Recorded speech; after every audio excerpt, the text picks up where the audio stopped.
Hi, it's Steve. Today we'd like to show you how to replace the grates on your range. It's a really easy repair. Let me show you how we do it. So to replace the grates, we're simply going to remove the old ones. And we can discard those. Simply lay the new ones into place. Now, to prolong the life of the grates on this style of range, you should always clean them whenever they're first soiled.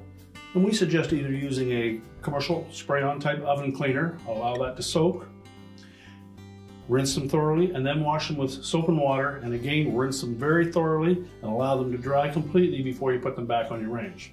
And that should prolong the life of your grates. And your repair is complete.